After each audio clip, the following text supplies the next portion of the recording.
जी, मैं बताना चाहूँगा कि जिला स्तरीय मलेरिया वर्किंग कमेटी की मीटिंग बुलाई गई।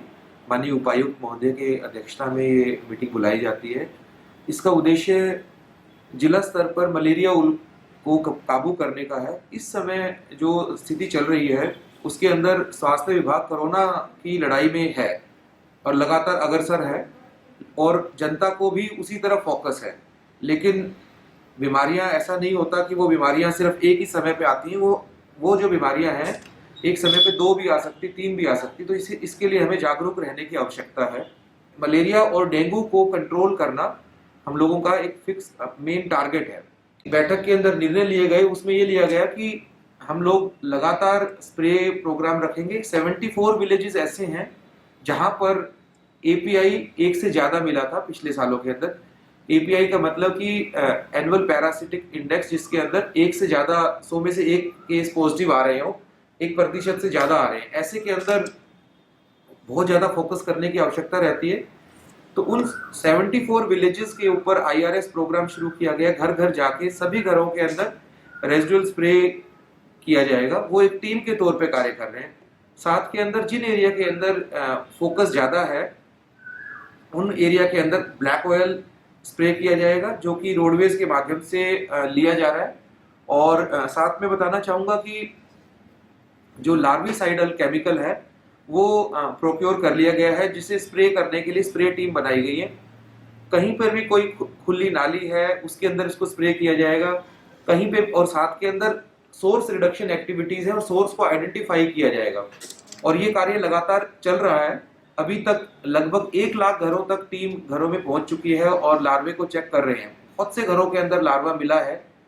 बताना चाहूंगा कि बहुत से केसेस में तो हमें पता ही नहीं होता कि लार्वा हमारे घर के अंदर है, और वो लोग एकदम हैरान हो जाते हैं कि ये हमारे घर में कैसे आ गया। खासतौर से अगर कहीं किसी के घर में कूलर अनयूटिलाइज पड़ा हुआ है और उसमें पानी है, मॉस्किटो उसमें बड़ी जल्दी ब्रीड कर लेते हैं। इसी प्रकार फ्रिज के बैक साइड के अंदर जो स्पेस होता है, जो ट्रे होती है, उसके अंदर पानी भरता ही है। जैसी लाइट जाती है, वो बर्फ पिघल के पानी उसमें चला जाता है। उस पानी के अंदर मच्छर ब्रीड करने लगते हैं। लोगों को जानकारी नहीं थी और ऐसे केसेस बहुत सारे हैं। तो जो स्वास्थ्य विभाग की कार्रवाई है, उसके अंदर बचाव के लिए पहला स्टेप है जागरूकता, लोगों को जगाना कि यहाँ पर मॉस्किटो ब्रीड हो रहे हैं। दूसरा स्टेप है, अगर कोई जानबूझ के कोई गलती कर रहा है, उनको नोटिस देना, और अगर नोटिस देने के बाद में भी नहीं बनता तो उनको चालान करना। इसी स्टेप पे एनफोर्समेंट का काम चलता है।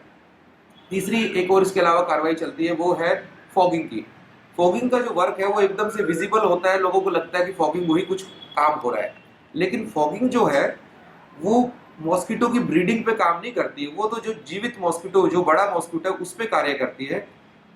लेकिन अगर हम उसको मार भी देंगे और मॉस्किटो ने अगर ब्रीड किया हुआ है, पानी में लार्वा है, तो फिर एक हफ्ते बाद वो लार्वा फिर से मच्छर के रूप में दोबारा सामने आ जाता है।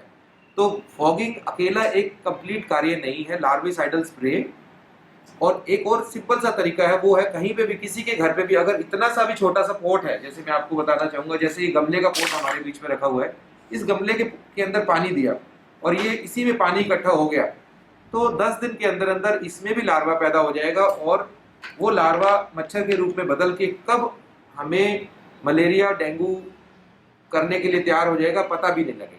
इसीलिए छोटे छोटे से पॉट्स के ऊपर भी ध्यान देने की आवश्यकता है। कहीं पे भी क्लीन वाटर इकट्ठा होता है, उसके अंदर एडीज इजिप्टाई मॉस्किटो जो है वो ब्रीड करने लगता है, और वही मुख्य कारण है डेंगू को फैलाने का। इसी तरीके से एनाफिलिस मॉस्किटो जो है वो मलेरिया को फैलाने में मुख्य वेक्टर के तौर पे काम करता है। सबसे बड़ा टूल जो है, मेरी जो सोच है, वो है जागरूकता। हम अपने घर के अंदर हर रविवार को ड्राई डे मनाए।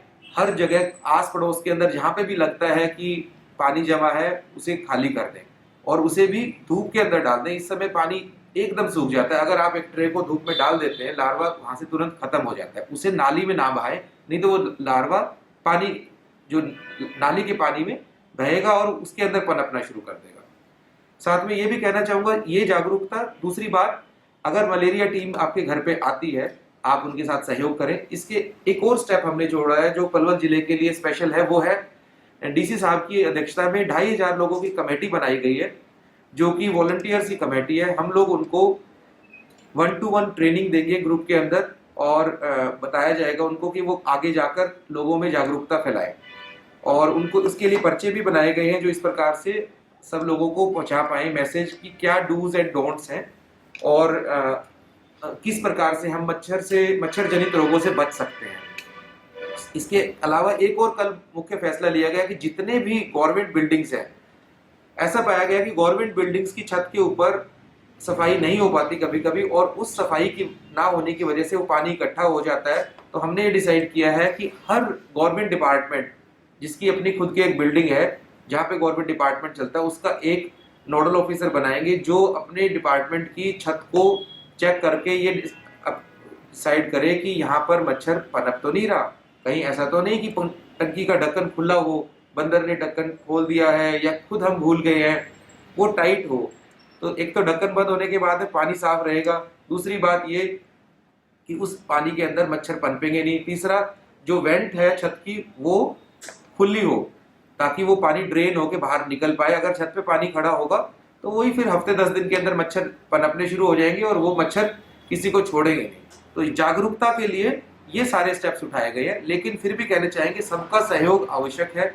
इसमें आयुष विभाग को भी इन्वॉल्व किया गया कि आयुष विभाग भी हमारे को इस के अंदर सर्वे के अंदर मदद करेंगे।